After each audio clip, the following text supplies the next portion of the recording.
আসসালামু আলাইকুম। আপনাদের প্রত্যেককে আমার চ্যানেলে স্বাগতম। যারা আমার পেজ থেকে দেখছেন তারা অবশ্যই পেজটি লাইক, কমেন্ট, শেয়ার করবেন এবং যারা ইউটিউব চ্যানেল থেকে দেখছেন তারা অবশ্যই চ্যানেলটি সাবস্ক্রাইব করবেন। আজকে আমি পঞ্চম শ্রেণীর গণিতের 5 নম্বর যে অঙ্কটা আছে, প্রথম অধ্যায়ের 5 নম্বর যে অঙ্কটা আছে সেটা আমি নিয়ে আলোচনা করব।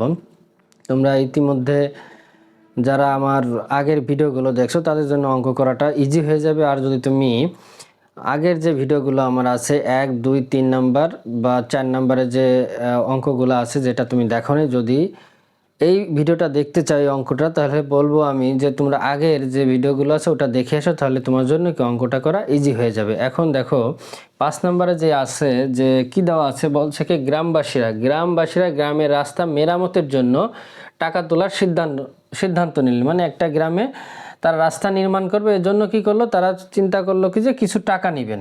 এজন্য গ্রামে 324টি পরিবার আছে, গ্রামে আছে কি 324টি পরিবার আছে এবং প্রত্যেক পরিবার যদি 250 টাকা করে জমা করে সর্বমোট কত টাকা হবে। তো আমি এখানে তোমাদের সাথে একটু আলোচনা করি।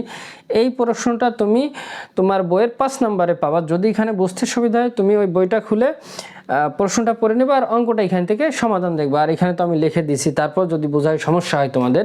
তারপর দেখো এখন এই যে প্রশ্নটায় বলছে কি গ্রামবাসীরা গ্রামের রাস্তা মেরামতের জন্য সিদ্ধান্ত নিলেন। গ্রামে 324টি পরিবার আছে, তারা 250 টাকা করে জমা করে, তাহলে সর্বমোট কত টাকা হবে। তোমার এখন এখানে দেখতে হবে যে মোট পরিবার হচ্ছে কত 324টি, প্রত্যেকে টাকা দিচ্ছে কত 250 টাকা। এই দুইটা নিয়েই তোমার অঙ্কটা করতে হবে এবং দেখতে হবে কত টাকা সর্বমোট এই যে টাকা দিল কত টাকা হলো। এখন আমাদের দেখতে হবে প্রত্যেক, আমরা এখানে কয়েকটা জিনিস বুঝতে হবে। সেটা হচ্ছে কি প্রথমেই বুঝতে হবে প্রত্যেক মানে হচ্ছে এক, প্রত্যেক বলতে বোঝাচ্ছে প্রত্যেক পরিবার যদি 250 টাকা, প্রত্যেক পরিবার মানে হচ্ছে কি একটা পরিবার দিচ্ছে 250 টাকা। আর এখানে গ্রাম আছে কয়টা, গ্রামে 324টি পরিবার আছে। এর অর্থ কি যে একটা পরিবারে যদি 250 টাকা দেয় তাহলে 324টি পরিবার কত টাকা দিচ্ছে, তাহলে কি বেশি দিচ্ছে। আর যখন তোমার বেশি হবে তখন কি করতে হবে, গুণ করতে হবে। তা এখন আমরা দেখব কি সর্বমোট, আর আমরা জানি যখন মোট বলবে তখন কি আমাকে সবারটা মিলেই তারপরে করতে হবে। এর অর্থ কি আমাদের ওটা গুণ করলে আমাদের 324-এ 250 দিয়ে গুণ করলে কি আমাদের অঙ্ক হয়ে যাবে। এখন দেখো তাহলে আমরা লিখবো কি যে প্রথম এটা যে প্রত্যেক পরিবার যদি 250 টাকা করে জমা দেয়, তাই আমরা এখানে লিখি যে প্রত্যেক পরিবার জমা করে একটি পরিবার। আমরা এখানে লিখবো যে একটি পরিবার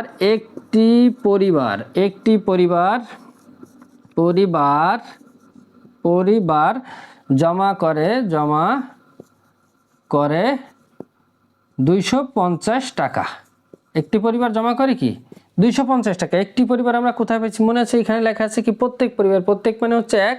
এখানে প্রত্যেক না লিখে তুমি লিখবে একটি, যেহেতু আমরা সংখ্যা বসাবো এখানে, এজন্য তোমার একটি লিখতে হবে। এখন একটি পরিবার জমা করে 250 টাকা, তাহলে এখানে লিখবো তাহলে অতএব কয়টি পরিবার ছিল 324টি, এখানে ছিল কি 324টা, এখানে লিখি 324টি পরিবার জমা করে। এই যে টান দিলাম এর অর্থ হচ্ছে উপরে টি আছে এখানে লিখতে হবে 324টি পরিবার জমা করে। তুমি এই কথাটা বারবার না লেখার জন্য আমরা কি করি, এই যে দুইটা টান দিলাম, এর অর্থ হচ্ছে কি উপরে যেটা লেখা আছে ওটাই হবে। এর অর্থ হচ্ছে উপরে যেটা লেখা আছে ওটাই। এখন 324টি পরিবার জমা করে কি কম হবে না বেশি। এখানে বোঝো অঙ্কটা যে একটা পরিবার যদি 250 টাকা দেয় 324টা পরিবার কি টাকা আরো বেশি দেবে। আর বেশি হলে কি গুণ করে, প্রথম আছে কি 250 গুণ আছে কত 324, এটা কি হবে গুণ হবে 324, এটা গুণ দিয়ে এখানে ব্র্যাকেট দিয়ে এখানে টাকা আছে, এজন্য এখানে টাকা থাকার জন্য দুইটা টান দিয়ে এখানে সমান সমান যায়। এখন 250 যদি 324 গুণ করতে যাও এটা তোমাদের জন্য কষ্ট হয়ে যাবে, এজন্য তোমরা কি করবে একটু রাফ করবা। যে পাশে কোথাও হয়তো কোনো একটা পেজে যায় তুমি এরকম রাফ লিখবা, রাফ লেখা অঙ্ক বা বাসায় যখনই করো তুমি এরকম রাফ লিখবা। রাফ লিখে কি করবা, প্রথমে 250 বসাও, তারপর আসছে কত 324, এই 324 বসাই তুমি এখানে কি করো গুণ করো, গুণ করলেই তোমার কি যে ফলটা পাবে সেটা ওখানে বসাই দেবে। তো আমরা প্রথমে দেখো গুণটা করি, 4 আর 0 গুণ করলে কি হবে 0, 4 আর 5 যদি গুণ করি 4 5 20, আর 4 আর 8 2 যদি গুণ করি তাহলে কত হবে 8, 8 হাতে থাকে কত আমার 2, 10, তাহলে এখানে বসাই কি 10, 0, 2 আর 0 গুণ করলে 0 হবে, 2 আর 5 যদি গুণ করি কি হবে 10 হবে, হাতে থাকবে 1, 4 আর 1 কত হবে 5। এখন এখানে আবার 2টা 0 দাও, 2টা 0 দেওয়ার পর 3 আর 0 যদি গুণ করি 0 হবে, 3 আর 5 গুণ করলে 3 5 কত হবে 15, হাতে থাকে 1, 3 আর 6 গুণ করলে কি হবে 7 হবে, 3 আর 6 গুণ করলে মানে 3 আর 2 যদি গুণ করি 6 হবে, আর হাতে থাকে 1, তখন হবে কি এখানে 7। এখন আমরা এটা যোগ করি, এই যে শূন্য আছে এই শূন্যগুলো বসাই, এই শূন্যটা শূন্য বসাই, এই শূন্যটা শূন্য বসাই, 5 আর 5 যদি যোগ করি কত হবে 10, 10 আর 1 যদি যোগ করি কত হবে 11, 11 আর 1 বসাই দিই, হাতে থাকে কত 1, 7 আর 1 কত হবে 8, তাহলে এখানে কি হলো তাহলে 8,000 81,000। তাহলে এখানে আমরা লিখে দেব কি 81,000 টাকা, 81,000 টাকা। তাহলে কি লাগছে, একটি পরিবার যদি জমা করে 250 টাকা, তাহলে 324টি পরিবার জমা করবে কত 81,000 টাকা। তাহলে এখানে লিখব যে উত্তর 81,000 টাকা। উত্তর হচ্ছে কি 81,000 টাকা। এইভাবে তুমি প্রথমেই কি করবা, এই ধরনের অঙ্ক যখন এই ঐকিক নিয়মের অঙ্ক করতে যাবে, প্রথমে অঙ্কটা ভালো করে বুঝবে, পড়ার অঙ্কটা বুঝবা যে অঙ্কে কি দেওয়া আছে উপাদান এবং কি চাইছে, এটা বুঝতে পারলেই তোমার অঙ্কটা হয়ে যাবে। দেখো আমি আর একটু রিভিশন দিই, সেটা হচ্ছে কি বলছে, প্রত্যেক পরিবার যদি 250 টাকা করে দেয়, তাহলে 324টি পরিবার কত টাকা দেবে। তাহলে আমরা প্রথমে লিখবো যে একটি পরিবার, দেখো এখানে কিন্তু একটি, এখানে প্রত্যেক পরিবার মানে কি একটি পরিবার, আর এখানে আছে কি 24টি।